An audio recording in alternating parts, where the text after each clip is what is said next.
strongly would support the view that it's divinely inspired or revealed.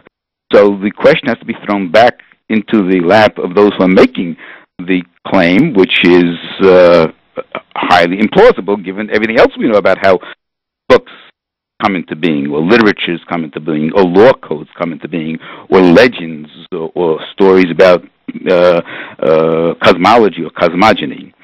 So if it's something that can't be proven or disproven, it's not a very strong argument in the first place for something. If it's not disconfirmable, then I can say anything is divinely inspired and or divinely revealed, and fine, you can make that claim and go ahead and do it. But I don't think the burden of proof is on those who challenge that.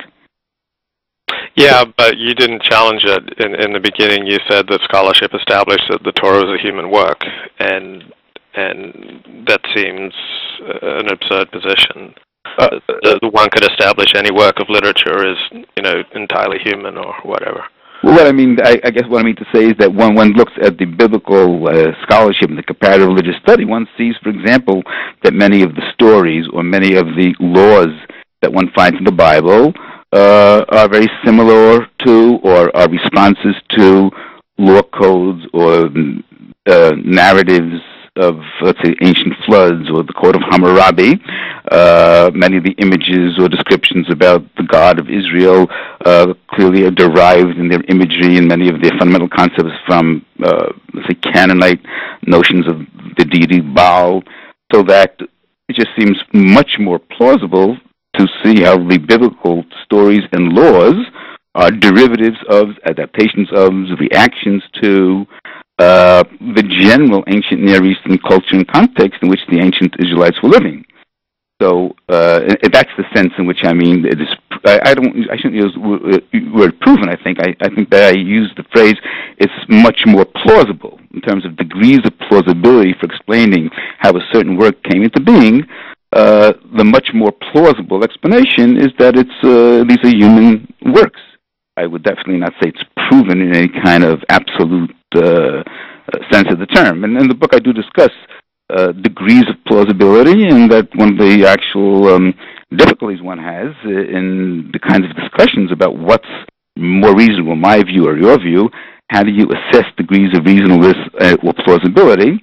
So I do approach that subject. I don't have any definitive, absolute measuring scale for it, but I do think that it's pretty reasonable to talk about degrees of plausibility in assessing authorship of a document. Also, there are many internal contradictions. There are many things that are clearly, if taken more or less literally, false statements or false understandings about reality in the Bible. So to talk about that being as divinely revealed will go against any concept of God as omniscient, all-knowing. So that's another way in which claims to the divinity of the Bible are rendered implausible. Okay, great. Got it. Let me think about what you've been saying.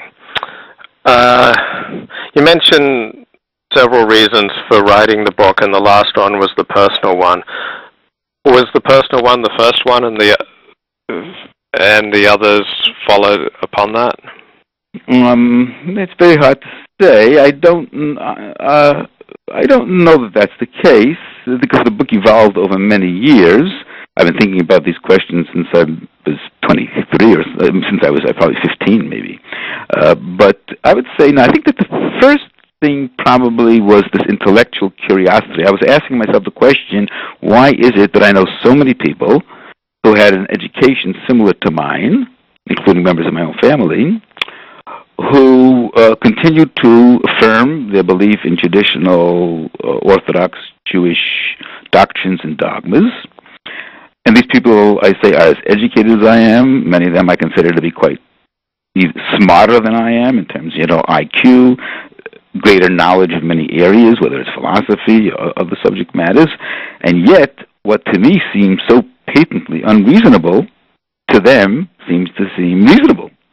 So I was very curious as to why did I kind of come to the conclusions that I reached, and they came to conclusions that they reached, given both their high level of intelligence and the similarities in our backgrounds and education. So that really intrigued me, because my background really, in addition to Jewish studies, my doctorate's in psychology. So I tend to, always ask psychological questions when I think about religious experience, religious beliefs, religious behavior, etc. So I think that was the first motivator. The personal experience also was important, and I talk about that actually in the first chapter of the book, which is about my autobiographical reflections. But it's hard to say, which had priority, and all of them over time merged into multiple motivations for writing the book. I think that most of our behavior isn't determined by just one single factor or cause, and same thing in my case. Got it. Do you believe in God? I would say that I don't believe in any personal God. Now, I don't know whether or not there is a transcendent force that created the universe. Maybe there is, maybe there isn't. I don't know of any compelling evidence that there is. But even if I were to be, let's say, put myself in the category of a deist, not that I am, but let's say I were a deist, like the founding fathers, Benjamin Franklin, the notion that there is a God who created the universe, but doesn't then get involved anyway in it, to me, doesn't make all that much of a difference in terms of how one leads one's life. It's not a question that really has any significant practical impact. So I would probably call myself an agnostic. Somebody referred to me in a different term, I thought it was quite interesting, a functional atheist. In the sense, whether or not I believe there is a God, it's not really all that relevant to the way I lead my life or the way I think about reality. Yeah. Go ahead. Okay, go ahead, Luke. Yeah.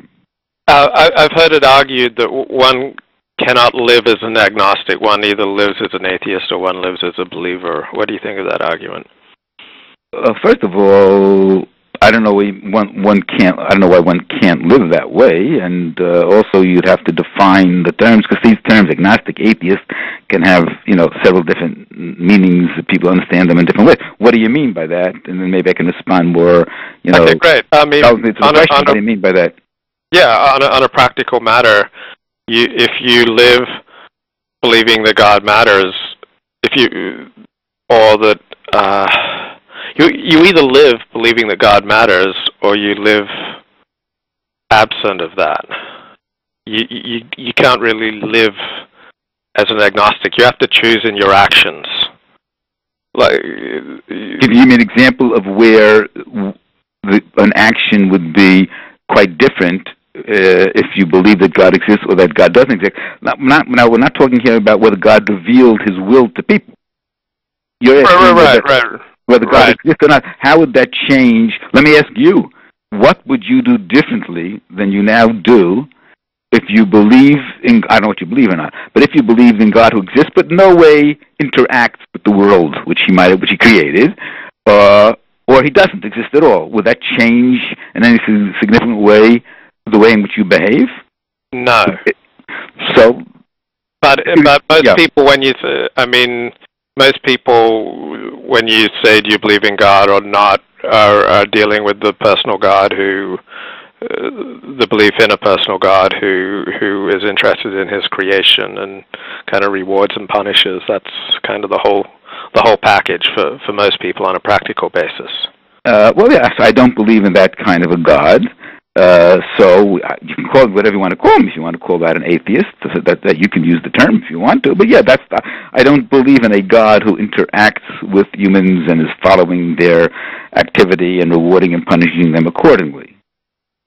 Did you see that Woody Allen movie, Crimes and Misdemeanors? I saw it. I saw it actually a couple of times. I don't remember all the details of it, so you have to remind me if you're going to ask me a question about it. But it just springs to mind. It was a movie where the father of the protagonist keeps saying God has eyes, and one of the main characters gets away with murder while the rabbi who believes in God goes blind. Mm-hmm. But just the notion that God has eyes was